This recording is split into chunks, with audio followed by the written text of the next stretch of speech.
Hi, this is Natalie Lander, voice of Kinsey, Tara Branford, Stargirl, and many others. You are listening to a W2Mnet podcast. You can visit W2Mnet.com for other podcasts about entertainment, video games, sports, and wrestling. Good evening, afternoon, whenever you happen to be listening, everybody, and welcome to the kickoff, a presentation of the W2M Network here on W2Mnet.com for now, maybe. I feel like we have this conversation at least once a year. Anyway, I'm your host. My name is Harry Broadhurst. Thank you for joining us once again. Before we go any further into the show and I do my usual introductions, tonight's episode of The Kickoff is dedicated to the memory of greatest of all teams honorable mention, Gale Sayers. The former Chicago running back passed away earlier today at the age of 77. So rest in peace, Mr. Sayers. Joining me, as per usual on this journey, the executive producer, the anchor man. No, I'm not calling you your whatever chat gimmick nickname it is, Erik Watkins. Remember a time where you could place a very large wager on a sure thing and not have to worry about losing? Pepperidge Farm remembers. The unprofessional Jason Teasley. I'm here. And the Riz, Randy Isbelle.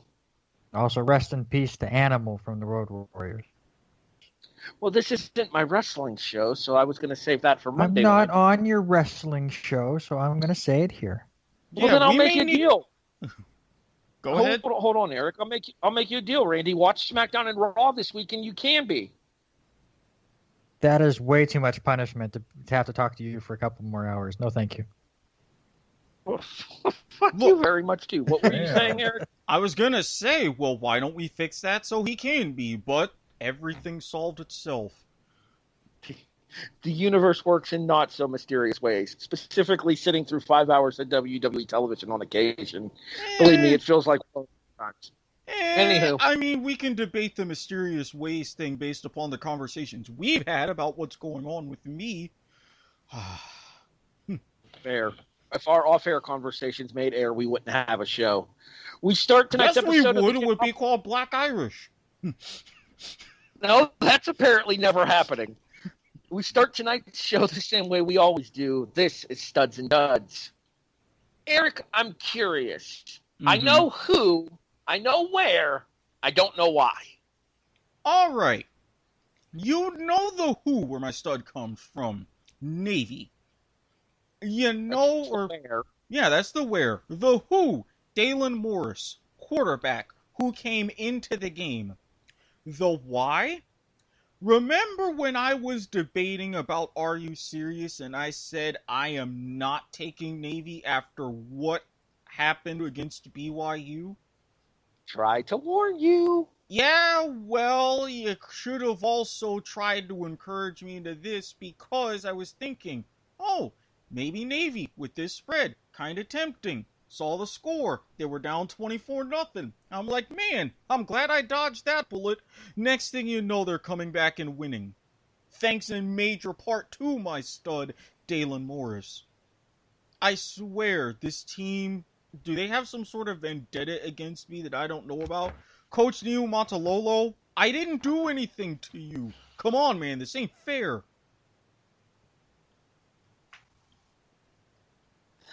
Randy. Stud. Aaron Jones, running back, Green Bay Packers, and my Twitter friend. The man went nuts on Sunday. 18 carries for 168 yards and 2 touchdowns. Also brought in 4 catches for 68 yards and another touchdown. 9.3 yards per carry. And the stat that was crazy to me, 104 yards after contact. And that 104 yards would have still put him third this week on the rushing list, just behind Chubb and Connor. Dude killed it for the Packers. That offense is really good. I thought Connor had 104 even himself. The one I saw was like 105 or 106. I know Nick Chubb was 124.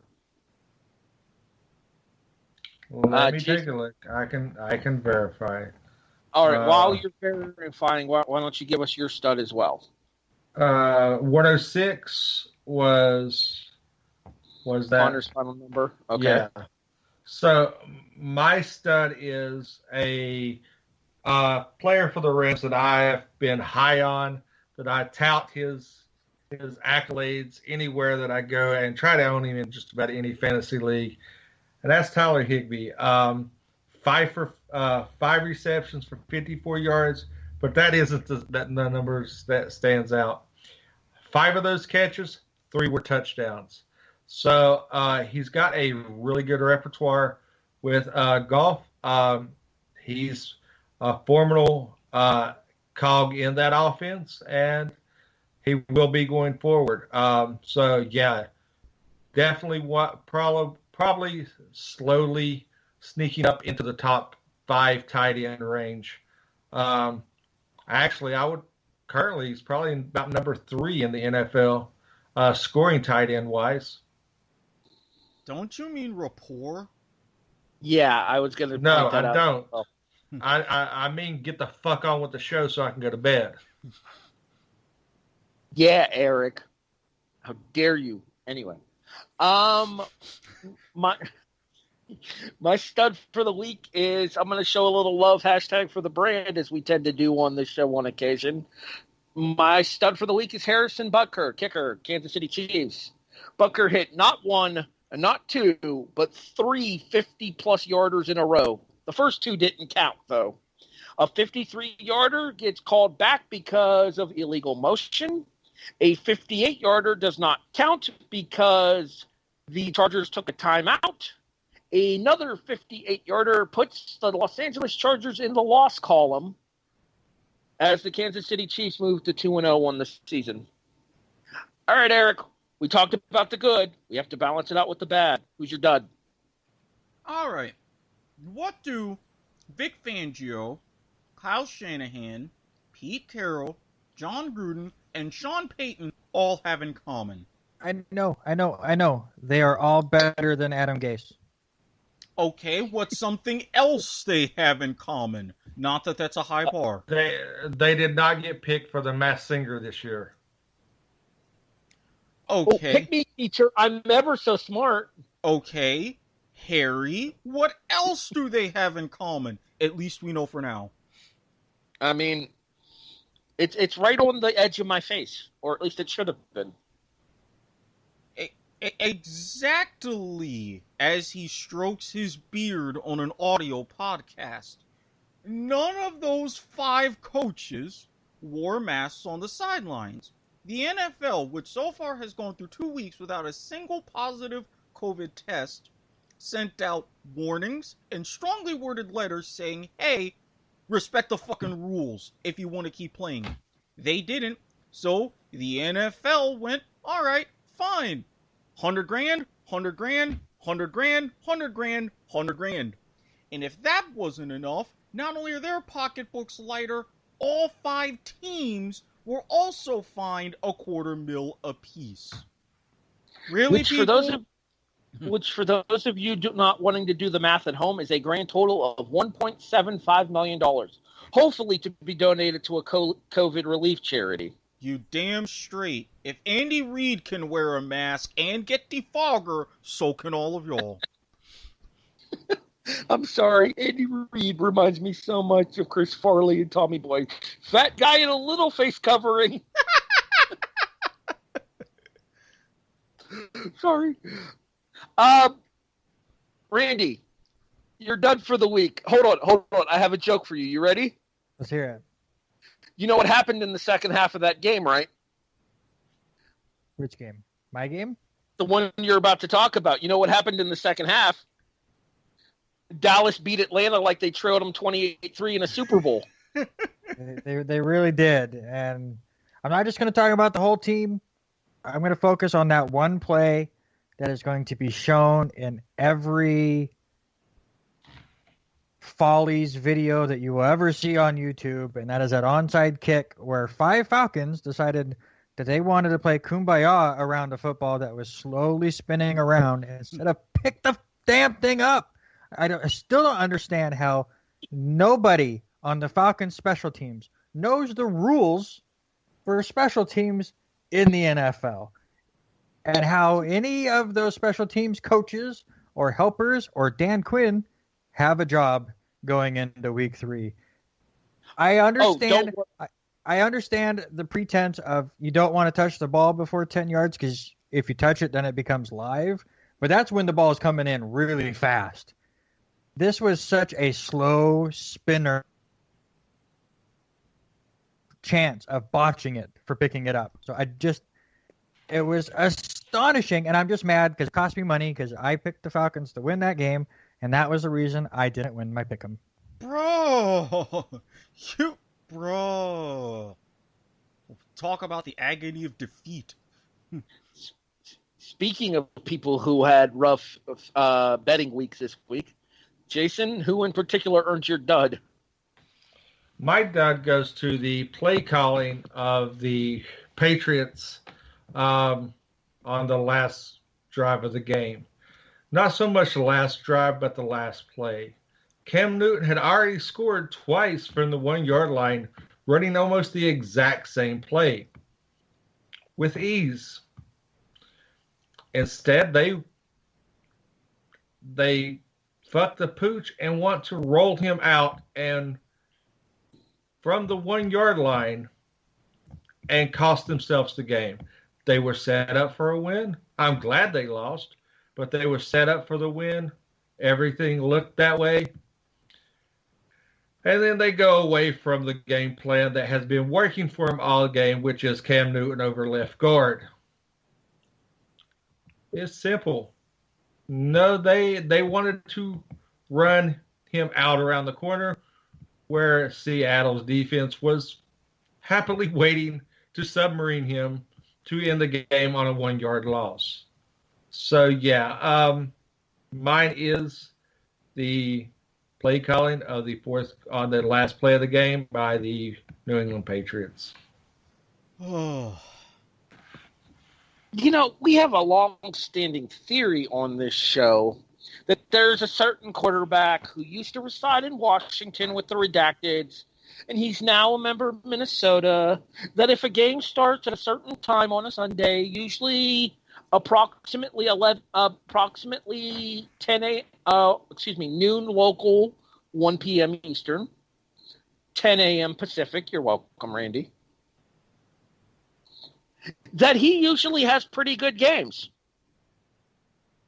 My dud for the week is Kirk Cousins, who completed less than 50% of his passes and threw 3 interceptions in Minnesota's 28-11 drubbing at the hands of the Phillip Rivers-led Indianapolis Colts. Yes, Randy.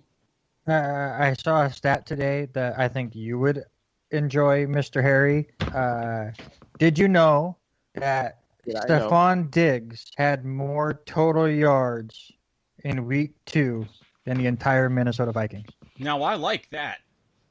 I did not know that, and it's fucking hilarious.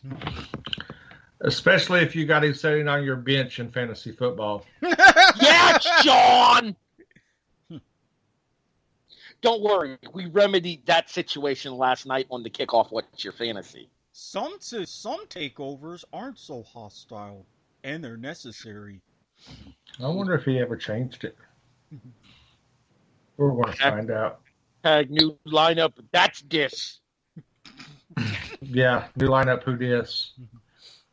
You can listen to more of that on the kickoff What's Your Fantasy. Available in the archives over on W2Mnet.com.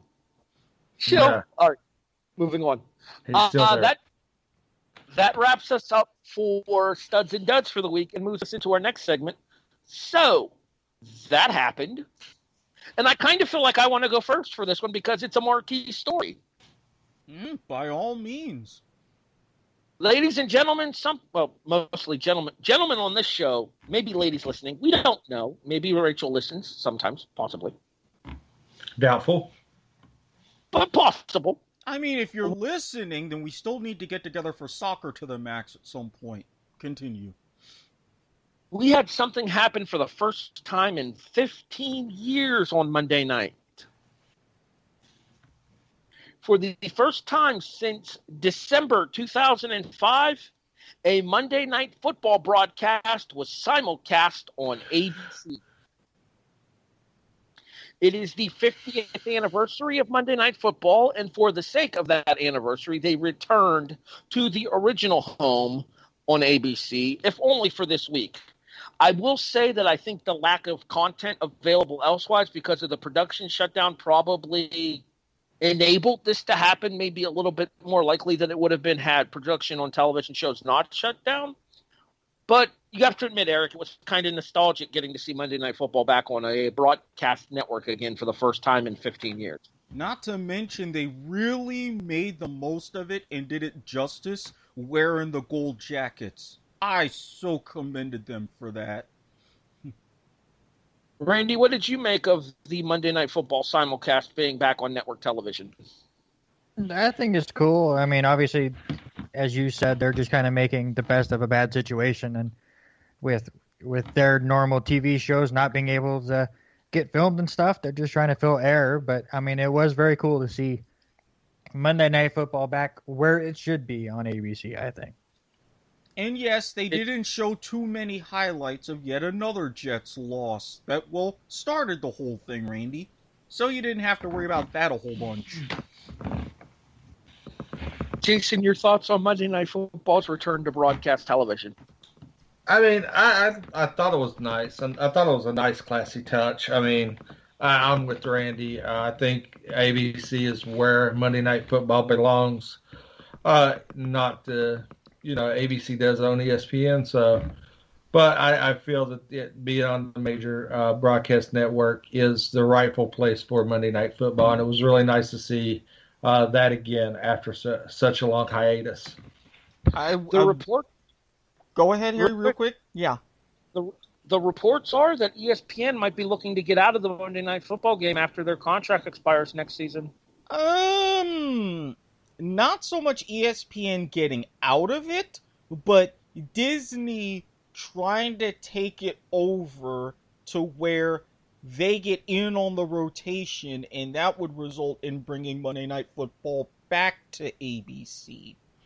They want in on the deal, and with the NFL contracts for television coming up and negotiations being made, Disney has been making some moves. So stay tuned for that one. So what you're saying is it's possible that come 2022, it might be back on network broadcast TV. Yes. Interesting. Stay tuned. Dun, dun, dun. Dramatic reverb. Jason, so that happened. A lot of stuff happened. And a lot of stuff, I mean, this was the week of the walking wounded. Ton of injuries affecting a lot of key players across the NFL. Most notably, Randy's Jets playing cheaply and taking out pretty much the entire San Francisco 49ers team, and still managing to lose after almost the entire starting lineup was injured. So we do want Jets got hurt too. You just don't know those players' names. Yeah, those were the people that got hurt on the Jets were the hot dog vendors that they had to call out of the stands to play receiver. All they have left. Yeah. So most notably, I mean, a lot of big names went down. Nick Bosa had a torn ACL, and most of them were torn ACLs, which is really weird because seeing one ACL during the season is par for the course. But I think there was 7 torn ACLs this week. You had Bosa, one that hit close to home with me. Saquon Barkley went down with the ACL. You had Christian McCaffrey out about 4 weeks with a high ankle sprain. Let's see. Drew Lock sprained AC joint. Cortland Sutton torn ACL. Garoppolo's out 3 weeks with an ankle sprain. Bruce Irwin torn ACL. Devontae Adams hamstring. Tavon Young jacked up his knee. Malik Hooker for the Colts toward an Achilles. I mean, this is like really the walking wounded. Mostert with a sprained MCL. I'm not going to mention this injury because Randy's going to go in depth on it a little bit more. I mean, and Paris Campbell. I mean, this was a week of injuries. I mean, really is the walking wounded in the NFL, and it goes to show that maybe not having a preseason kind of takes its effect on the product and the athletes involved. So, actually, I'm going to disagree with that, Jason, and here's why. Because I saw a stat on Facebook today that was shared, and it was in discussion about the injuries in the NFL. And it actually said that upon a traditional seasonal average through the preseason in week 2 in football, they still average about 25 torn ACLs between the preseason and week 2. And so far this season, we're at 19. So we're actually under pace for what we would be had we had an actual preseason. Yeah, but you got to also look with preseason, typically you don't go full contact. You're not going full speed. Your key players are, not taking on a full workload. They're acclimated into the system. They're eased into game situations. They're not thrown out there and trying to adapt. Now, if you want to go off that stat, let's take a look go a little bit deeper. How many torn ACLs from the report you have are big-name, high-profile players? And honestly, I think that's why this year feels different, is because they're such higher-profiled players that we're all taking notice. It's not the right guard from this team and the backup defensive end from here. It especially with the age of fantasy, how many fantasy teams got affected by all these injuries. So I think we're noticing more this year. To be fair, the report that I have is more a average, not necessarily player specific. Not to mention, you said that average was 25, including from preseason through week 2? Yes. So you're talking 25 over a course of 6 games. We're at 19 over a course of 2. And you also got to factor in the practices and everything that comes along with those preseason games and the wear and tear that goes onto the body during practices. So, yeah, you're comparing 2 games to 6 games, as well as the conditioning, the OTAs, everything, preseason training camp, all of that factors into there too. Bingo. So you're on a shorting preseason training regimen. You're thrown into week 1 competitive play, going full tilt, and you're not eased into the full tilt of a full-on game competitive play. You have that buffer zone per se. Oh, no, I'm not saying that it hasn't been especially hostile this year given the circumstances. I just feel like it's becoming a bigger deal because of the lack of preseason than maybe it would be in a traditional season. Now, I'm all for shortening the preseason, not eliminating it. I'll agree with that. I think at most 2 games, because in the first and the fourth game, most of the teams don't play their major players much at all anyway. They just need a couple of games to get tuned up, and then they're ready to go. Bingo. All right, Eric. So, that happened. Hey, Nebraska! Be careful what you wish for. So, whereas you have schools like University of Houston who can't catch a break because their latest game was postponed again, Nebraska, well, with the Big Ten being back, they're saying, hey, we get to play football. But the Big Ten schedule came out. yes, it's going to be a different atmosphere, but you're still playing Ohio State right off the jump. Good luck trying to compete even starting at that point for any sort of respectability this season. And what do I say about tempting the football gods? I mean, to be fair, it's Nebraska. They're going to get their ass whooped basically in the Big Ten anyway. Scott Frost should have stayed at Central Florida. Yeah, I definitely concur. Oh, memories of that game against Colorado.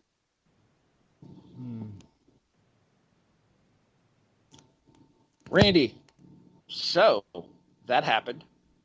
So apparently, doctors also need a preseason, as we had a weird situation happen in the Chargers game right before kickoff, and it had been announced throughout the week. Tyrod Taylor, had some injured ribs. Comes to find out, some of them were cracked, and he was questionable to play, and it looked like he was going to play, and all of a sudden he wasn't. We had Justin Herbert out on the field, and there was no announcement. There was no understanding at the time because the Chargers had no clue either. They come out after the game saying that Tyrod Taylor had suffered complications from an injection and had to be taken to the hospital to get looked at. Well, those complications was the fact that the doctor punctured the man's lung with the shot. That's quite the complication, I think. It's just baffling to me how all of this happened, and now poor Justin Herbert is thrown to the Wolves, plays really well for knowing he's going to play 10 seconds before the game starts, and everyone's like, oh, poor Tyrod Taylor, he lost his job. I like the Chargers coach coming out saying, no, it's Taylor's job. We're not going to take his starting position away because our doctor took his lung away. But it's just a weird situation with the Chargers. Yeah, what I've seen is when they announced Herbert starting, they just said that Tyrod Taylor was having chest pains. Yeah. And that was it. It was very, very nonchalant. He's having chest pains. We're going to rule him out, officially rule him out for the game. And he stayed on the sideline. And then, come to find out, he had a needle puncture lung, which, from a medical field, it's depending on the gauge of the needle, there's an issue. And I can't understand why you would give an injection. Any kind of injection, it baffles me because I've had to do injections before, and there's a specific spot where you give the injection if you're doing a chest cavity, and it baffles me that this was even an issue. So. There's a single spot where you use specifically to avoid this exact thing from happening. Yeah, I mean, the body's kind of mapped out for these things. And trust me, Jason, you weren't the only one baffled. I was explaining that to Mom, and she's like, wait, how? Just why? What? Huh? Yeah, it's between the second and third rib. Yeah, she had some of the same questions that you did in hearing about that. Yeah, apparently nobody gave that particular doctor the memo. I'm just curious what kind of injection he was giving. I mean, was it the cortisone shots? I would assume some kind of painkiller to deal with the cracked ribs. Yeah, I mean, that would be cortisone, but I don't know. And if he punctured the lung while doing the injection, that means he proceeded to inject the lung with cortisone, which is an even bigger issue. Oh, gee. All right, so are we stopping at, the doctor's going to be fired, or is there potential grievances or lawsuits coming? Because I think grievance at a minimum. I smell lawsuit from Tyrod Taylor. Nothing will happen. No, from what I've read, Tyrod Taylor has come out saying it was an accident, and has no ill will towards it. But we'll see. But that's what he's saying so far. I'm sorry, but if a motherfucker stabs me in the lung, I'm suing his ass. That'd be the luckiest thing that happens to him. Simple. I either sue or someone catches some hands, depending on if I'm incapacitated or not. Like I was saying, there's a specific way to give that injection. And, it's easy to go too deep. But, it is a thing that can happen. And like I said, it's not life-threatening. But, shit happens. But, you got to know what you're doing, and it could have been an issue of, as he was giving the injection, it was a spasm or something, which caused the needle to go in further. There's a lot of parameters that come into play there. All right. The Tyrod Taylor. I'm just going to say real quick, this never happened to him in Buffalo. That's all I'm saying. All right, let's move on. We now go to our Mama Said Knock, Eric. Mm-hmm. Uh-huh. Look, you had the whole off-air situation that I explained about, and she was right here even sitting in the chair next to me. She had made her pick, specifically did not steal yours, Harry, went through everything. Went through everything, but then, yeah, that's why we started recording a lot later than usual. All right, well, on the plus side of everything, though, our I'm a Survivor pool picks actually did something we haven't done in quite a while on this show. All of us were victorious last week. Currently, Harry, Eric, and Jason are on a 2-game winning streak. Randy and Mama Watkins are on a 1-game winning streak. Mama Watkins, I cede the floor to her. Eric, you can feel free to announce her pick once again.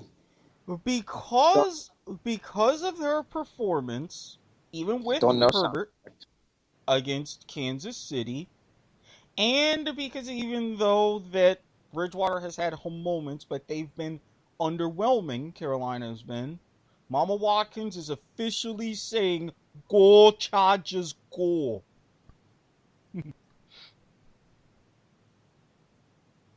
Hey, Jason, you know what this means? Who's she rooting for? The Superchargers.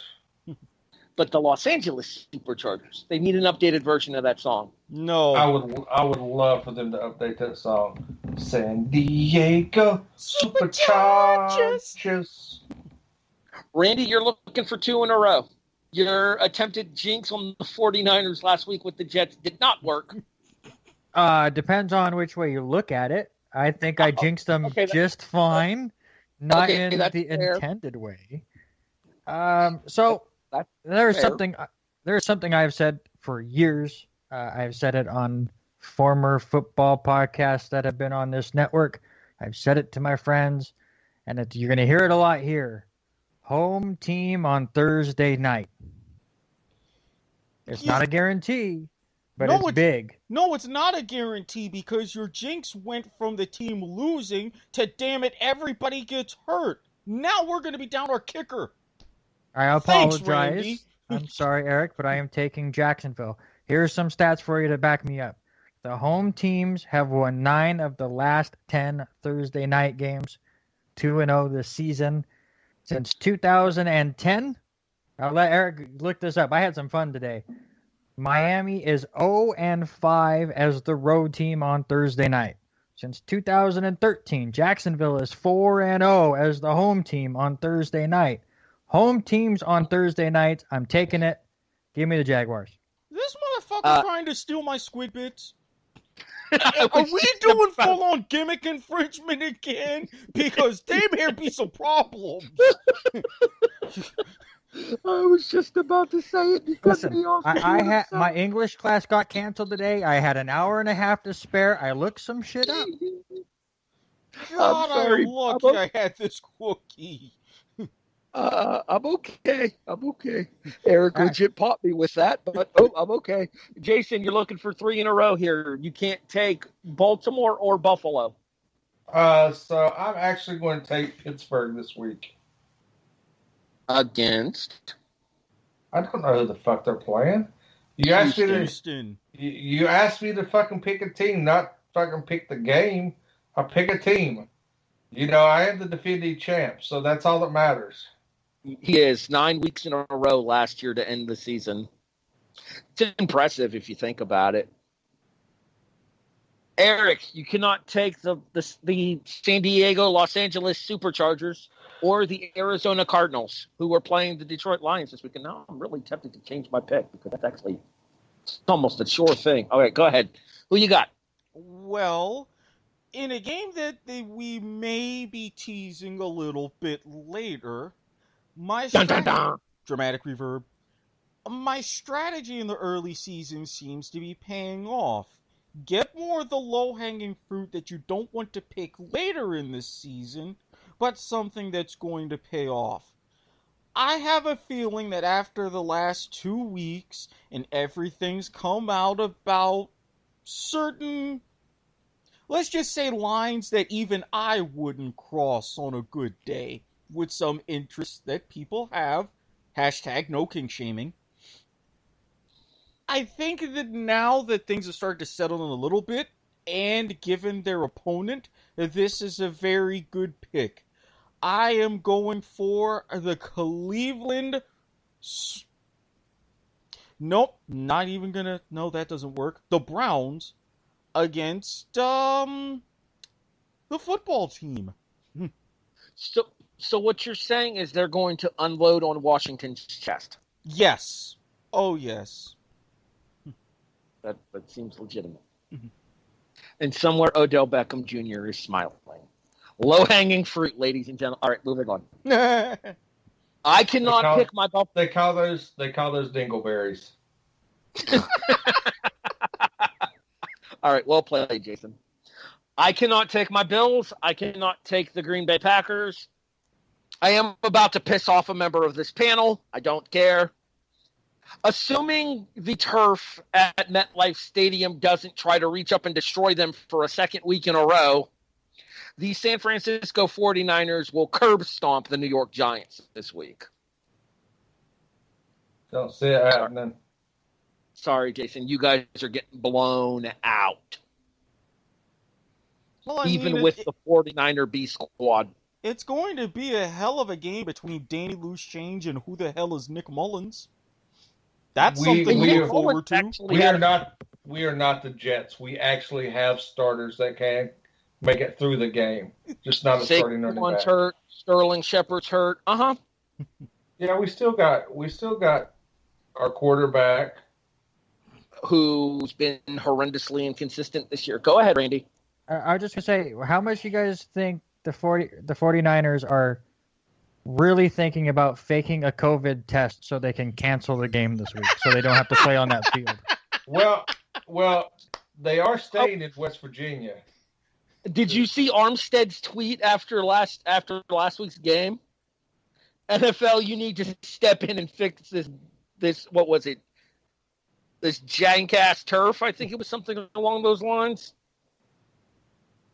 Well, they did. They had the crew out there. They have inspected the field. No issues and the Steelers and Giants played on it the week before. And with no injuries. There will be further commenting about the MetLife crew a little bit later on in our news segment. Don't you worry about that. All right. If I'm around till then. Let's move on. We go to I've Got a Question. And this will be an interesting start to I've Got a Question here, because this will be the actual launch of the segment in full this year. I have a NFL question, I have a college football question, and I have a combination question. The randomizer has given the first choice to Erik. Ooh. Knowing the little hints that you've dropped, and for the sake of brevity and Jason's sanity for now, I will go ahead with the college question. The college question the hint that I dropped was Pac-12. The question is, with the Pac-12 starting as late as they are, and there still being an attempt at a college football playoff planned, has the Pac-12 basically put themselves out of contention for the college football playoff this year? Erik. I'm honestly going to say yes. The reason why, look at the teams that really started. ACC, Big 12, and you got now coming up the SEC. Now the Big 10 said, you know what, we've got the data where everything, we've got the time in our season to give the coaches the training they need, still play 8 games, and be wrapped up in time for the final selection. You even in the group of 5 have the MAC. They're now being set to vote. They're contemplating, same start time roughly as the Big 10, October 24th, doing a 6-game schedule. Meaningless for the playoff, but they're at least coming fashionably late to the party. Yes, and I know. Crowning champion. Right. Now, granted, the circumstances are much more extenuating for the Pac-12. I get that. But at the same time, knowing that you have certain green lights and certain capabilities, knowing how much things have changed, they should have started on it sooner, at least to give themselves some measure of hope. I honestly think it's going to be easy, and the battle amongst the seating committee will be who gets to per se vote on what, because of the necessary abstentions for bias, and how the 4 conference champions are going to be seeded. Let's get Jason involved here. Jason, do you think the Pac-12 is starting too late to be relevant in the college football playoff? Yes. Care to expand? No. Very well. He's falling asleep, people. We may end up losing him and having to announce his picks for him. We did get an awful late start to the show tonight, much later than anticipated. All right, Randy, you're the resident Pac-12 guy out there in Idaho. Well, here's the thing. I don't think the Pac-12 would have been relevant if the season went off without a hitch, as far as the playoffs are concerned. So I don't think it has anything to do with the late start. My issue with the college playoffs this year, I have no problem with the 14 playoffs and how that stuff works. It's a step in the right direction. They're slowly moving forward and from the BCS and going forward. I'm still surprised that college football, which shows that they need a uniformity, should have experimented this year. They should have taken a page out of the MLB book, who went, you know what, we have a weird-ass year, so let's have 8 teams in each league, make the playoffs. Let's do 7-inning doubleheaders because we know there's going to be tons of them. Let's just experiment and see what we can get. Why college football has not come out with this ridiculous playoff format? Because I will tell you this, while the Pac-12 has started late and the Big Ten is starting late and, you know, the SEC is getting going and stuff, just because they have set themselves up for an 8-game schedule doesn't mean they're going to play 8 games. How many games have already been postponed in the college football season? Yep. At least 20. Yeah, we just had Notre Dame Wake Forest, which for this year is an ACC game, postponed, most likely to be rescheduled for the week before the ACC championship game. Exactly. And now you're going to have these conferences, the Big Ten and the Pac-12, giving them zero room for error in their schedule. So who are you going to pick to make a playoff? A team that goes 6-0 and has 2 games canceled, or a team that goes 7-2 but got all their games in? It's going to be a mess with just 4. I think there's still enough time to get the season in, though, if we go all the way through December. Because let's not forget that, technically speaking, the college football playoffs wouldn't be until the beginning of January. The main end date, December 19th. The final selection for the playoff is December 20th. That's the window you're looking at. So we're just inside 2 months. And especially if you're in a conference like the Big Ten, or really just inside 3 months. But I was going to say 3 months. If you're a conference like the Big Ten, which has a uniqueness for their +1 in the fact that they're going to be equal cross-divisional matchups championship weekend, so every team gets that extra game, Randy's got a point. There's been rumblings, and what about, say, if any of those extra games could have been under consideration? There's been rumblings, there's groundswell of just for this year expanding it to 8 teams, then you evaluate again down the road. There's some credence there. If you're doing a one-off, like we saw in the NBA and in the NHL, along with Major League Baseball, why not do it for college football? Mark Emmert, fuck you, Ben. Seriously. All right, real quick before we go any further, Jason, I'm offering you an opt-out right here. Yeah, I got to get up extremely early, and this late start is killing me. Real quick, why don't you go ahead and announce your Are You Serious picks, and then we'll let you get out of here, and we'll continue the show from where we're at.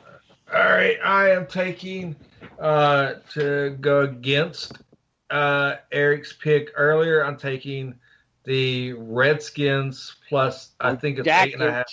No, they're going to be the Redskins. I'm a traditionalist.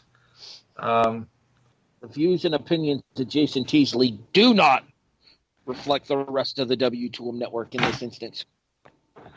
Owners be damned.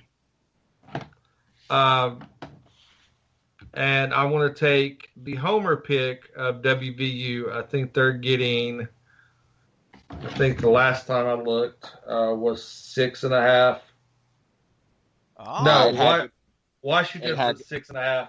I had it backwards. My dyslexia kick in. My West Virginia is getting plus 8.5 against Oklahoma State, which is coming off a come-behind victory where they looked really sloppy and really bad. And Washington's getting 6.5 against Cleveland. I think both teams, I think those are pretty two solid bets. All right, who's your dick of the week? My dick of the week is the panel of the kickoff for not doing shit and winning and not losing, and me losing money on our picks because fuck, we can't go two weeks in a row winning money. Well, I mean, to be fair, we're still 6-2 as a collective, though, so that we got that going for us. Yeah, we're still 6-2 as a collective, but my dick of the week's FanDuel for not letting us win 2 weeks in a row. Talk to you next week, Jason. Go get all some right, rest. see you guys. All right, I'll fill everybody in on plug post show afterwards. There, you can tell he's falling asleep in the chair while we're talking, and I know he has a busy day at work tomorrow, so I didn't want to put him on. Yeah, Randy, he's got to keep moving and shaking. Randy, I will give you the opportunity to select here. Do you want the NFL question, or would you prefer the mixed question? Oh, let's just mix into it. Let's go both. It's funny you picked this because we actually kind of had this debate in the in the W2M Net sports group. Buy or sell, it is an unfair advantage for teams to be able to have fans when certain states are still not allowing them. No, I don't think it's unfair at all. Both teams have to. Sell. Yeah, absolutely so. It's both teams have to play in that kind of a situation. It's weird for everyone, even the teams that have fans in the stands. It's not like there's enough where they're making so much noise that they're a big factor. I mean, Dallas had the most with 20,000 fans in the stands. They're not going to make a ton of sound, and I'm sure Dallas is still piping in noise, which every team is doing. every team is doing the best they can and having as many people there as possible, determine on what their state is going through with all the COVID stuff and all the regulations and everything like that. So you're definitely not going to tell one team, you can't have any fans because this state won't allow any, or you're just not going to have fans all season long because there's a good chance Washington's not going to allow it the whole rest of the season. So for the states that are doing okay, obviously continue the social distancing and the 6 feet apart and everything. But those that are in states that are doing okay, allow some fans in, get a little bit of revenue in. I don't think it's a big advantage to one home team because they had 10,000 people compared to one team that didn't have any. Erik, buy or sell that teams being allowed to have fans when others can't is an unfair advantage. I'm also going to sell because either way, you have, especially NFL players, as they get in their career, they're used to that typical game day experience. You know, you arrive at a certain time, you have whatever your pregame, your last bit of practice, then you go on the field, warm up, you're ready to go in front of 60, 70, 80,000 screaming fans every single week. They're a lot close to it. This is going to be weird just on different levels for everybody. I bet you a lot of these guys haven't played in front of 20,000 really since high school, if at all, or even such sparse crowds. So that's something that they have to adjust to really either way. Plus, even though, yes, you had the whole, there's 17,000 people in Kansas City, but they sound like 50. Not necessarily. I didn't get that vibe. I didn't get any vibes from those at the Jerry World or even here in Jacksonville. So it's different levels of weird that everybody's adjusting to. And on a side note, Vegas, they have announced no fans the entire season. I talked about this in the group chat. I stand by what I said. I think it's an unfair advantage. I think that there is an opportunity for your fan base to be heard significantly in those games, even with the piped-in noise.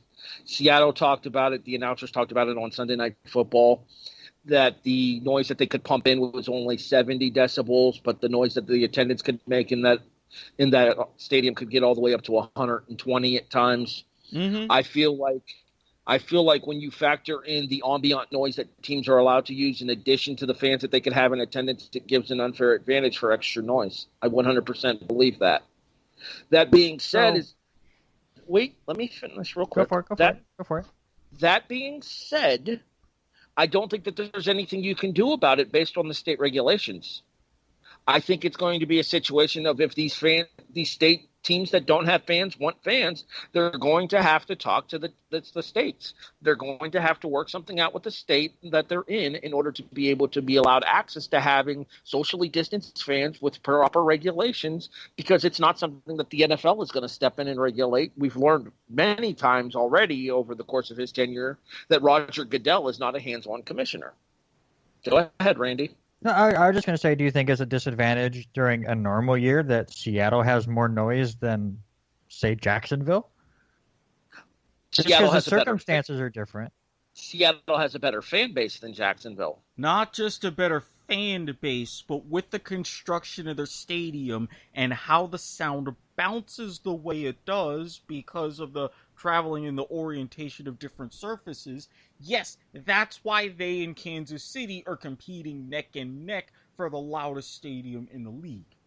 But technically, that is an advantage. And just because, with everything going on, you've lost that advantage this year. Is it disappointing? Of course. But everything is weird this year. And I still love the fact that even though we have no fans, Philadelphia still piped in booing for Wentz. Just thank you, Philadelphia, for continuing to be yourself. And thank you, Eagles, for somehow managing to fuck everything up for most of my NFL pick'ems. Motherfuckers. All right. Erik, you lead us off for the NFL question. Okay. Do you think that we reach a point where the players' union steps in to protest all the injuries? I think we're getting close. Not entirely there yet, but close. The reason why I don't see it as really a lock is because look at what just happened over the past couple of years in getting this CBA.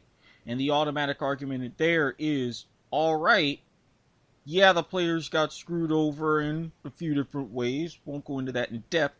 But the owners will easily claim, well, you wanted less practices. We gave you that. You wanted less pads and stuff. We gave you that. You're doing things and saying stuff about all this preseason. Well, look at exactly what happened. So, yes, while the circumstances are a little bit different, I think the Players Union doesn't quite have the argument based on recent history to where they would be able to be effective. I think the NFL has gotten way too ready to counter. Randy, same question. At some point this season, do we see the Players Union stepping in on behalf of all the injuries? I think I'm with Eric. I just don't see it unless week 3 completely trumps week 2, and it just keeps getting worse and worse to the point that, every team has lost a starting quarterback or running back or a couple wide receivers, a couple big defensive players. Unless it gets that crazy, I just don't see it. I do like that the NFL this year has changed the IR, and I kind of hope they keep it that way, where you can put a player on the IR for just 3 weeks instead of them having to be out 6 weeks or the entire season.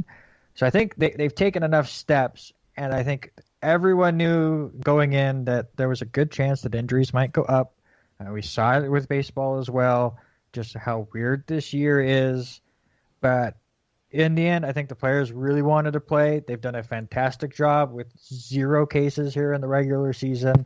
They've shown a commitment to play, and I don't think that's going to change just because injuries have went up a little bit to start the year. And that wraps up the debut of I've Got a Question for this official 2020 season. That's more of a traditional I've Got a Question format. We do 1 college question, 1 NFL question, and 1 mixed question. The first week we did it, we kind of ran short because the show was running long. It is a segment that we do trim down if we're running long on other segments like the So That Happened. Tonight we had the opportunity to do a little bit more with I've Got a Question, plus I wanted to properly introduce you to the format, Randy. All right, we move on to Pour One Out for the Homers. Jason isn't here to talk about the Giants, but that's okay because they lost anyway. He already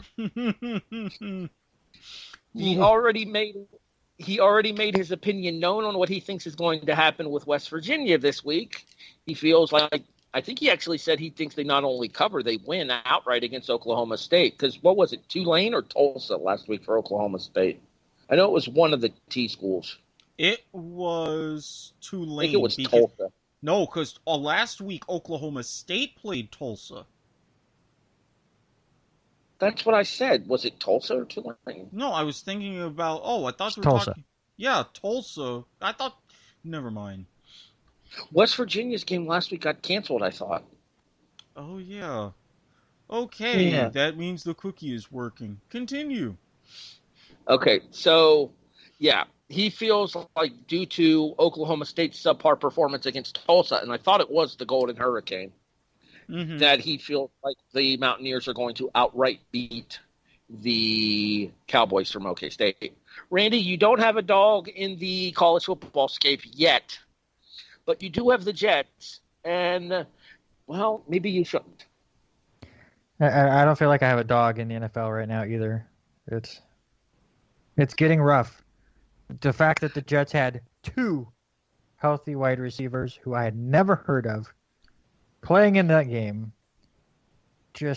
yes, I mean, obviously the headlines are the 49ers injuries because those players are far better than what are on the Jets roster, but the Jets continue this ridiculousness of just having a piss-poor roster to begin with and then losing any sign of talent, period. I feel so bad for Sam Darnold. I hate the fact that I cannot blame Adam Gase for this loss, because what the hell are you going to do with that? The only thing that really upsets me and is disappointing is I went all in on Chris Herndon in fantasy, because who else is going to catch a football for the Jets with everyone injured, and the dude got 5 yards. It's just, this is going to be the season. It's going to be fun. I'm going to owe Robert $70 stupid dollars because the Jets can't stay healthy. Okay, let the record state that you can say the word you were about to say there. You're more than welcome to. I'm waiting for you to drop your first one on the show. I'm going to make it worth it. It's not worth it for the Jets. It's not worth it for the Jets. No, let him save it, because the Jets could actually be doing both of us a favor here. Now, hear me out, Randy. You're going to fire Adam Gase at some point, at least you would hope. So you would want a new coach to come in, have a little something to work with. I know where this is going. No, you might not, but you would want a new coach, right? It hasn't gone well so far with the new coaches we've gotten, but yes. Okay, if you were able to get a competent new coach, you would like that, right? Yes. Okay. Sometimes with competent new coaches on different teams, they have done some sort of evaluation and see that there is a dearth of talent at a certain position. Say a position that could be filled via the draft. Say if you were bad enough to where you would get the number 1 pick in said draft. Now you see where I'm going? But I like Sam Darnold. But you wouldn't have to worry about a quarterback running from your team like the frickin' Roadrunner and Wile E. Coyote chasing him. You wouldn't have to worry about that if you take Trevor Lawrence. We don't have to deal with that agony. You get another good quarterback, we both win. To my knowledge, Trevor Lawrence has never seen ghosts. This is true. Not to mention, he's already had enough of the South. He's used to playing some games in cold weather. So I just want to throw this out there real quick because I have a name in mind. Eric was bringing up coaches. We all know Gase is going to be gone by at least Black Monday. Who do you think is the next Jets head coach? Eric the I have an idea. Thank you. That's exactly who I thought. It's not going to happen because the Jets are stupid, but that's the man they need. I would put better odds on him going to the Jets than a lot of the people wanting him here. Yeah, he makes sense as the Jets head coach, given that he played there. So, I can only hope. You're welcome, Randy. It's that meld mind. Since Jason stepped off the podcast, I had to fill his spot there. Oh, okay. That makes sense. All right. You guys get the Colts this week. Any expectations? No. Honestly, when the schedule came out, that was the game I had marked down as the Jets' first win. I no longer think that because of all of the injuries, but I did not believe in Phillip Rivers. He's not been playing that great, and I really thought that the Jets could compete in that game, but with everything going on and just how abysmal they look, I don't see it. Fun fact about the Indianapolis Colts. In their 28-11 victory over the Minnesota Vikings this past Sunday, their kicker outscored the Vikings by himself 14-11. Four field goals and 2 extra points for Rodrigo Blankenship. And it physically pains me to give a Georgia Bulldog any credit. Them glasses looked just as good as they did when he was playing at Georgia. Many a times you could see the light. All right, Eric. No. I'm not letting you go on a pro-Georgia soliloquy on this show. That's bad. It's bad enough I have to let you talk about the Hurricanes. Speaking of which, you guys are coming off of a Saturday night football victory on ABC over Louisville to turn around and have another Saturday night football game against Florida State, who will be without head coach Mike Norvell. at least on the field. He might be in the press box. We don't know. No, like the way that they were saying that he's going to be just completely like remote, so I don't think he'd even be in the press box. So, to Norvell, I understand everything going on. Corona, it's really legit. I hope your symptoms are mild, that nothing really catastrophic happens, and you get well soon. But I will say thank you. Somewhat, because I was actually looking forward to pointing and laughing at you after we won this week on TV. Just because I haven't been able to do that with the Seminoles coaches in a while. In addition, it is nationally broadcast time for the Jacksonville Jaguars, coming off of a loss to Tennessee this past Sunday, 33-30. But it is a quick turnaround and a national broadcast on Thursday Night Football, as Randy mentioned earlier, when you guys play at home against the Miami Dolphins. Yeah, that's the thing. We already get just the one national broadcast a year. It's usually a Thursday night game, except normally, since the NFL and fans don't really like either franchise in a trash division, we're playing the Titans in this game. So, this is going to be an interesting twist. A doubly interesting twist because we're actually wearing all teal for this one. Alright, color confusion. I'm going to say this.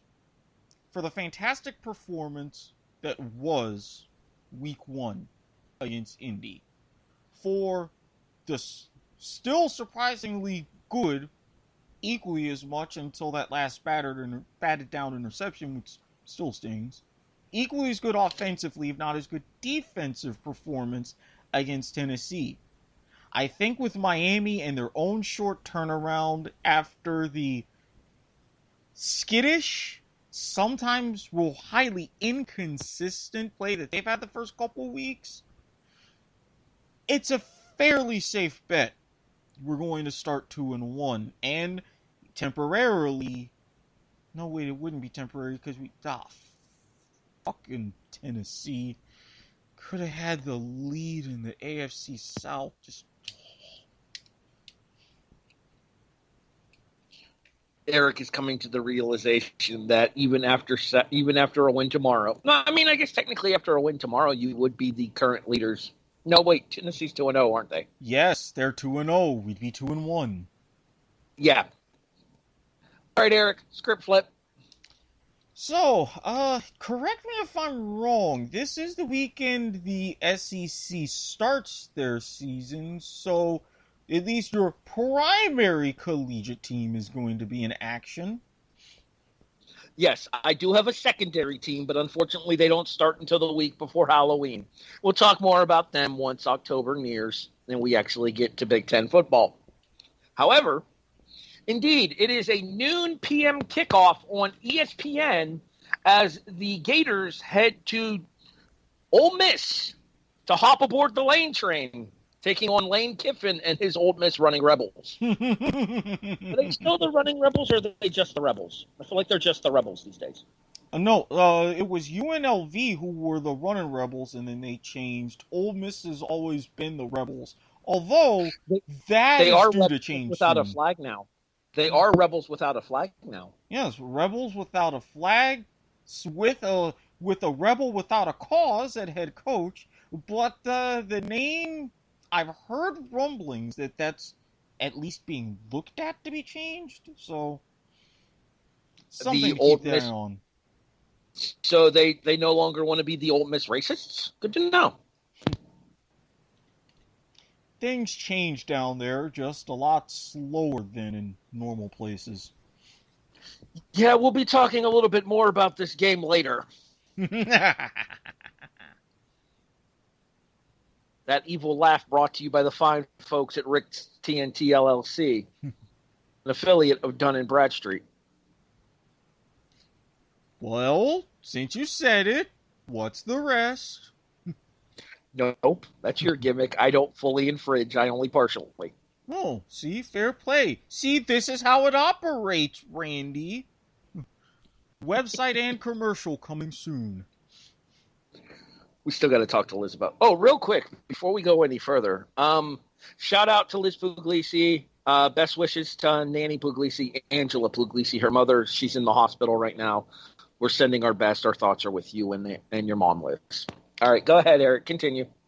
So, now that we've got the college stuff out of the way, thinking back to on What's Your Fantasy, you had a little bit of bragging to do about your NFL quarterback. I mean, it's... Not just my quarterback, but the whole team. True. Allow me to officially, properly introduce my favorite NFL team, shall I? Your AFC East leading Buffalo Bills. Told y'all. Well, I was with you right there. You're going to be hearing that a lot more this season. I just wish you weren't quite now because New England didn't cover. Damn fucked up However, parlays. What Eric is referring to about the bragging thing that I had from What's Your Fantasy, Randy, I have a question for you. Yes. Who is the NFL leader in passing yards? I'm going to guess it's not Sam Darnold. And I will guess that because you're bragging, it's some dude up in Buffalo. The former Wyoming Cowboy turned Buffalo Bill, Josh Allen, leads the National Football League in passing yards after 2 weeks with 729. And it has missed his target by 729 yards as well. I ain't going to say he's the most accurate quarterback in the NFL, just that he has the most yards. Well, at least 99% of the time, well, maybe 95% of the time, he can still hold on to the football. Our quarterbacks have never run into our offensive lineman's ass either. We have that going for us. Fair. We have that going for us. I got nothing to say. At least that man got us 2 AFC Championship games in this century. So this is true. Buffalo hasn't gotten out of wild card weekend since 1995, but that's neither here nor there. Exactly. I mean, hey, sometimes 10-3 just shows up on the clock. 3, the amount of wins Jacksonville's going to end up with this year. And hey, again, if the Jets end up with 2, that means we won't have to deal with Trevor Lawrence or Dabo Sweeney. We can move on to something else. All right, so the Bills actually have a very interesting game, and in my opinion, their biggest test of the season thus far this week, as we play host to the aforementioned Tyler Higbee and the rest of the Los Angeles Rams. I'm nervous about this one, but history does kind of work to my favor here.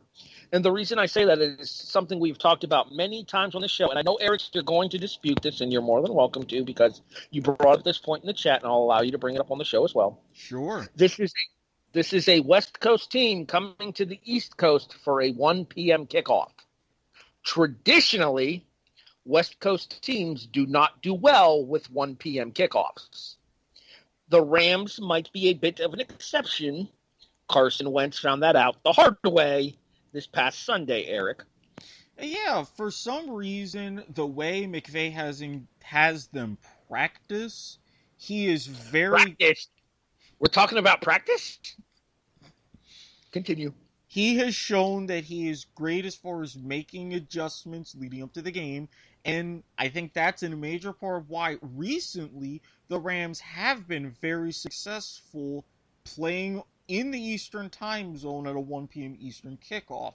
And something's in the water with the NFC West because there has been more times, especially again lately, that Seattle's come up and done well and got those temporal upsets. So this is going to be a closer one than, say, if it was another team out west making the trip. Oh, no, I'm not saying that it's a good thing for Buffalo that we have to play the NFC West this year. The NFC West might be the best division. I don't think there's a might about it. The NFC West is the best division in football. San Francisco's 2-0. The Rams are 2-0. Arizona's 2-0. Arizona's 1-1. Seattle's 2-0, though. I thought Arizona's 1-1.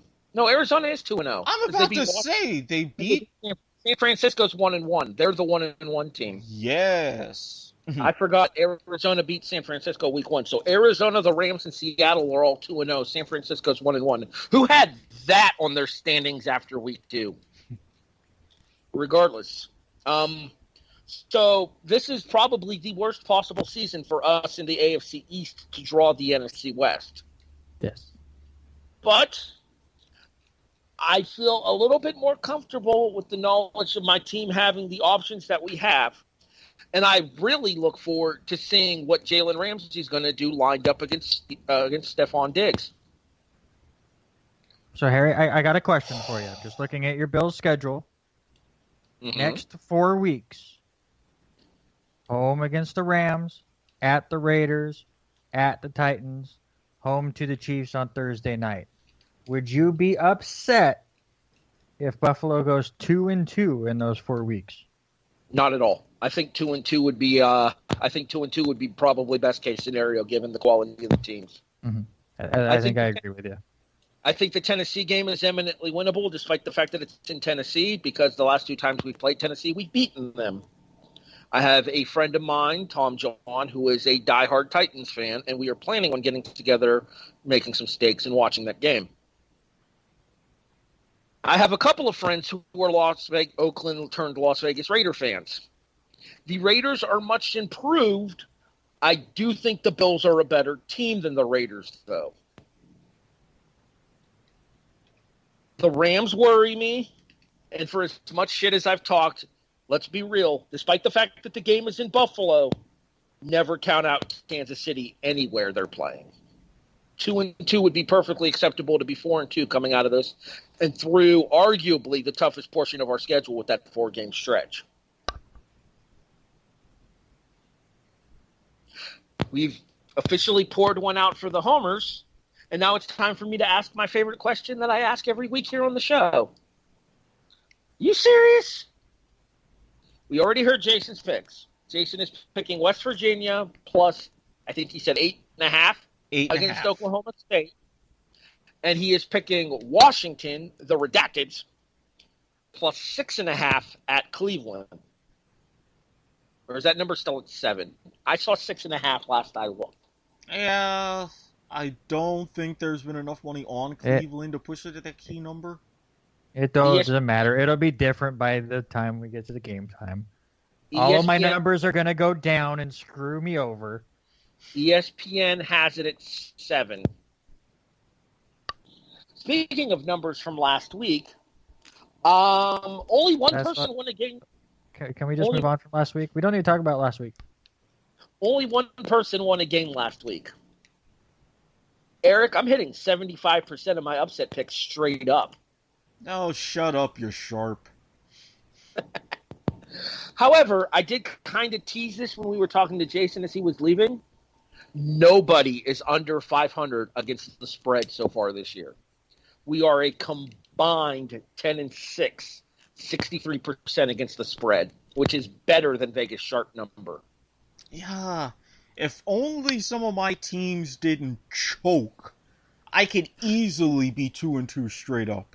Easily. Yeah, we talked about that off air as well. Eric's 0-4 straight up, but realistically speaking, given what happened with Jacksonville against Tennessee this past week and South Alabama against Tulane in week 1 of our college football predictions, Eric legitimately should be 2-2 straight up. Yeah, Randy Jaguars straight up. Randy is 2-2 straight up. However, this week was not kind to him as North Texas took one on the chin from SMU. If North Texas could have played the first half, I could have won that, I think. North Texas played pretty well in the second half. From what I saw, I stopped watching because the game was so bad. But we actually talked about that off air. North Texas actually covered in the second half. They were only outscored 31-28. The problem is that they were outscored 35-10 in the first half, or 35-7 in the first half. Yeah, and then I got cousined in the NFL, and that went really well. So both of my picks were garbage. That's putting it politely. Let's hope you can turn things around this week. Hey, Randy, are you serious? Which one do you want first, college or NFL? Let's do college. All right. So I went with a theme with my picks. On our survivor pool, I took the Jaguars on Thursday night. And I figured, why not do that for college? So I am taking the South Alabama Jaguars, who are getting +7, to beat UAB, who lost their quarterback for the week to a non-throwing shoulder injury. They have a freshman going on Thursday. And yes, South Alabama also has a new starting quarterback, but the kid has played in both games so far, has looked really good. Eric is going to have a better chance of saying this guy's last name is Chance Levertich. I'd have to look back. Levertich. It's Levertich. Levertich. 18 of 29 for 247 and a couple touchdowns against Tulane when he came in under relief. 13th best in the nation with 9.7 yards per pass attempt. I'm worried about the defense for the Jaguars. They were really, really, really bad last year. Scoring-wise, they've improved so far, but they're still giving up a lot of yards per game. I'm hoping I would say shorter week, but both of these teams love to play on Thursday. I'm getting a touchdown at home. Give me the Jaguars, and I hope to double up there. Levertich, right, Eric? Yeah, I was still looking. My page froze. All right. Well, while he's still looking for that, why don't we go to your National Football League pick, Randy? I hate my National Football League pick. You guys took all the decent ones. This week, I think, is really hard to pick underdogs as far as the spreads go. I think a lot of favorites are going to dominate. You guys both took ones I was interested in, especially Harry. That was the one I had penciled in until I looked at the sheet. But I'm going to hope that the blow-up by Atlanta has a little bit of a lingering effect. I don't want them to bounce back. So I hate to say this, but I'm going to put just enough trust in Mitch Trubisky, who looked really good in the first half against the Giants, looked really good in the second half against the Lions. I'm hoping that he can put it all together against Atlanta, who can't finish off a game. Give me the +3 and the Bears. And I'm not confident at all. He's officially picked the Bears. Bears. I'm a little disappointed that you didn't pick Miami against the spread against Jacksonville just to continue your Thursday night theme. The spread wasn't big enough. I could have got one out of it. It's like 3, isn't it? Yeah, it's 3. And no, it wasn't enough. You would have pushed at best. Mm-hmm. A quick reminder, again, West Virginia and Washington for Jason. If he's planning on betting these, I'm just giving him a heads up. And Randy, you complained about not getting your pick in time. I had already taken your game. Well, it's funny that you say that, considering it was your idea to do the document, and you were the last one to pick games. Listen, my phone would not load the document, and I was nowhere near a computer. It is now set on my phone now that I was able to log in correctly, and that's what I like. I'm very happy we went to the Google Sheet. Listen, for anybody that's listening, you have no idea how confusing our system is on Sunday as we're all watching games and we're all overreacting to stuff. And I'm not singling anyone out because all 4 of us do it. But we're throwing studs and duds, and so that happens out every 10 minutes to the fact that we probably missed some really good studs because somebody claimed them at 10:30 in the morning, well, on my end. And then in the afternoon games, changed it, and we just forgot that is up in the air again. So I'm like, let's just get a Google Doc, please, because I don't want to do what a former cast member of this podcast used to do. And if it's all out there in the open, I can see what you guys picked and go around it. It's just... I mean, to be fair, I blame technology. To be fair, nobody picked 417 yards and 4 touchdown passes as their stud this week. Yeah, but I mean, I picked my Twitter friend. So one of the few followers I have is Aaron Jones, so I'm going to give all the love to that man. Not to mention, I wasn't going to entirely pick all NFL stuff, and I'm glad that I didn't after that fiasco. So, yeah. This quick reminder that we cannot be bought. We can, however, be rented. All right, Eric.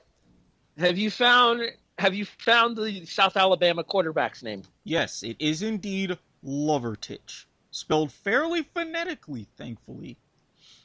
Lovertich. I remember watching him in the game against Tulane when they choked that lead away in the fourth quarter. Sorry, Eric.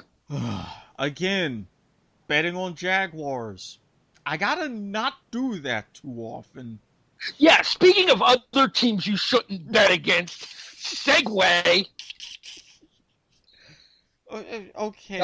Not sure if that was planned or not, but it worked out perfectly. Yes, it did. And you're welcome. Okay, now, Randy. You're not.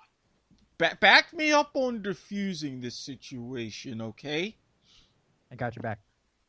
He's a Gator fan. But the Gators are playing Ole Miss as I'm getting the death stare through the screen.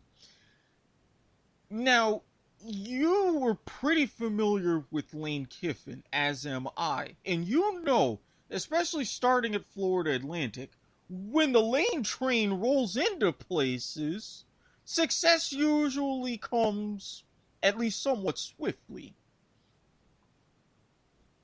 Yes. I will back you up on that. Okay, so would it be wrong of me, given the circumstances for this year, looking at both teams, looking at all of the changes and adjustments, both in the offseason and to this delayed start of the season, it is not reasonable to bet Ole Miss plus 14.5. No, for one, I don't think it's unreasonable. And two, I think it is confusing why Harry is upset by your pick. Harry, you just announced Eric's straight up record on his picks, right? You want him to take Ole Miss so Florida can win the game. Oh, come on. But we need an impressive win in order to impress the pollsters in this shortened season. I'm really, we're not going to get two SEC teams in. Come on. Just go ahead, win your deal. I mean, Eric beat me to it, but you know how you impress the pollsters. You put an SEC sticker on your helmet. Oh, Jesus. Here we go. Bisco 2.0 when it comes to that. Hey, no, we're not disparaging the entire playoff. It's just the SEC bias. All right, let's move on. Speaking of games that people would be pissed off if they were still on the show, so Randy mentions the Google Sheets that we did, and I tried to get him to do a Google Doc, which would have been so much easier, but he went with Google Sheets instead. Whatever, I had to download another app. Whatever. In the process of making that bet, on the process of making that format, originally Jason picked Tampa Bay against who the fuck is Tampa? Denver. Tampa Bay was a 6-point favorite. That's a no. Jason then tried to put this game in as his second pick. And Eric, do you remember what I put in the Google Sheet after he did that? Those two lovely words, negative squirrel. Because Eric had already taken this game. Eric? I mean, okay. Yes, with the injuries. Yes, with the turf. Yes, with Danny Loose change under center. You kind of helped yourself and did yourself a favor with getting Devontae Freeman. A decent move, a stopgap for what have you in the backfield. The Niners are already banged up. They've already put out there they're nervous and are still nervous about the turf at MetLife. So with what the Giants have done, especially the fact that they could have beaten Chicago on the last play, again, it's another one of those where I feel it's reasonable taking the Giants plus 4.5 at home. It's been that weird of a year. It's adorable that you're thinking you're getting 4.5. It's already down to 4. See? See? I put it out there, I manifested it in the universe, and now people are listening. So, I have a battle of ranked teams for my college pick. Yawn. Been there. Won that. Whatever. As number 22 goes to number 14. And number 14 is a 14-point favorite. What? Give me the Black Knights, or the Cadets, call them what you will, of Army over Cincinnati. And for my National Football League pick, Randy, sorry that I'm not sorry. There is literally no reason for this game to be this high of a spread, even though it's in Baltimore. They say home is worth 3.5. Well, 3. Well, that's the advantage that Baltimore has against Kansas City.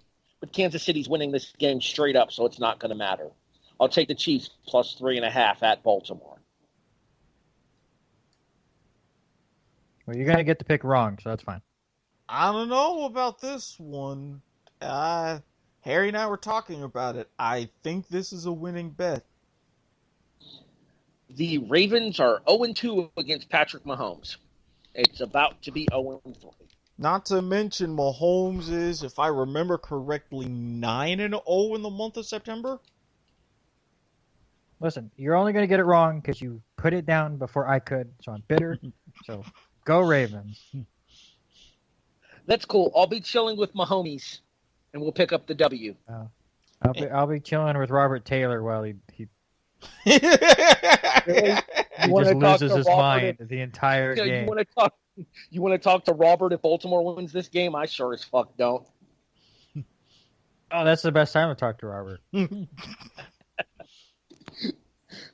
Kind of like how former executive producers were silent until the comeback on Sunday. Yeah, I understand where you're Yeah, that's right. Hey. Called out, Garmer. I have not seen a single message from him about his Dallas Stars tonight either. Okay. Are they getting smoked by Tampa Bay? They lost 5-2 tonight.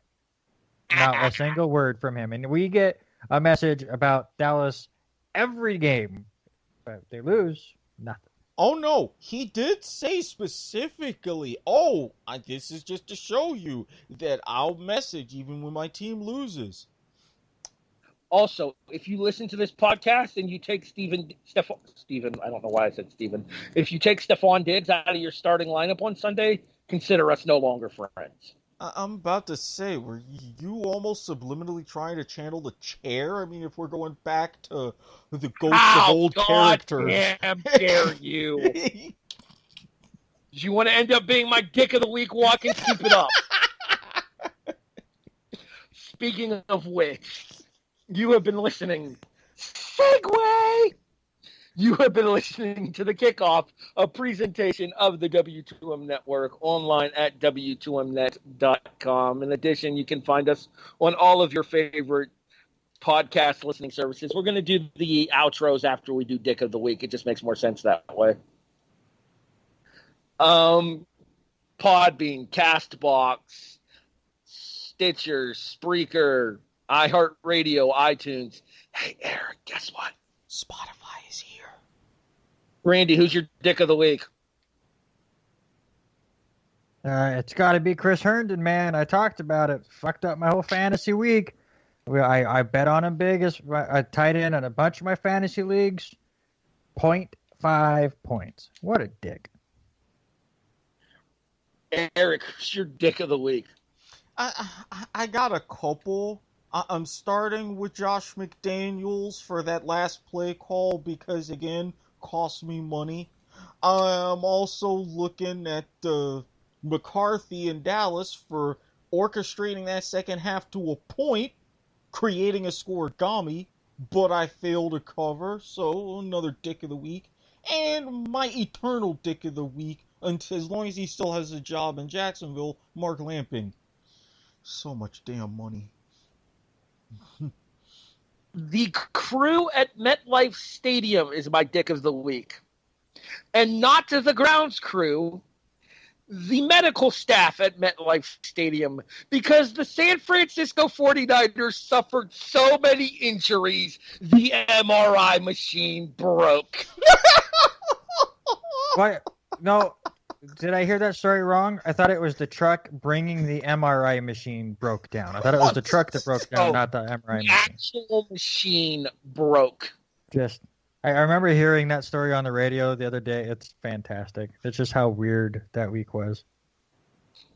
Jason can be found on Twitter at W2M Chairman. In addition, you can find him on Facebook, Jason Teasley. If you try to reach him on his other Twitter, at Turkaglue822, he'll probably tell you to go fuck yourself. I think I did him justice with that. Eric, where can people find you online? Oh, you can find me on Twitter at Squid Sportshead. And while we're on the subject of football, my other football team down in Australia, huge win. Last game of the home and away season. We're playing finals, so if they're on at a decent time, you can catch me live tweeting them. But if you don't want to hear my attempts at Australian slang, you can also reach out to me on Facebook. Look under my name, Erik Watkins. You know the routine. Cartoon, gear, recliner, wine, laundry, yada, yada, yada. And naturally, if you're missing something special in your life, and you may have heard of my adventures in seediness and other crazy events, you can slide into my DMs, undergo a thorough vetting process, and if you go through and succeed in that process, you will get access to my Snapchat, WhatsApp, dark Twitter, Telegram, where yes, I am known as a philosophical hammer. Harry's going to call me that one of these days. And naturally, of course, this plug also brought to you by the fine folks at Rick's TNT LLC, affiliated with Dun & Bradstreet, website and commercial coming soon. I'll make you a deal, Watkins. Episode 138. Deal. You know why, right? Yes. Oh yeah, the sequel. Pretty much. Randy, where can people find you online? He's trying to figure out what the hell we're talking about. I don't know the inside baseball of that, and I don't think I want to. Well, real quick, and anybody who's listened to the archives knows, episode 69 went off the rails real fast. Oh, no, I never put in the rails. I get the math. Yeah. I get the math. So this would be episode 69, part 2, episode 138. I like it. You can find me at Randy Isbelle on Twitter. Also, check out my other podcast, Chapter Select. You can find that Twitter at @chapter_select. And hopefully, maybe soon, you can hear me on the LCSC radio network. I'm meeting with the radio heads on Friday for maybe getting a weekly show there as far as a college credit. And I will let you guys know how that goes. Yeah, if you get that show and it's a call-in show, be prepared. I will be prepared. I'm at HEB the Eagle on pretty much any social media that exists, with the exception of Snapchat, because I'm not 13. Neither am I, and Snapchat is actually quite of a wonderland. I'm telling you. I am willing to state for the record that I would take an Alistair Black ass whooping for a shot at Zelina Vega, though. I don't give a damn what Jason Teasley thinks. Worth it. HEB Eagle on Twitter, Instagram, Facebook. It's also my email at Yahoo if you guys want to shoot me a line there. I am actually also Facebook.com/HEB the Eagle too, so I got that going for me as well. For the absent unprofessional, God, that joke writes itself. The anchor man and the Riz. I'm the voice of reason. You have been listening to The Kickoff, a presentation of the W2M Network.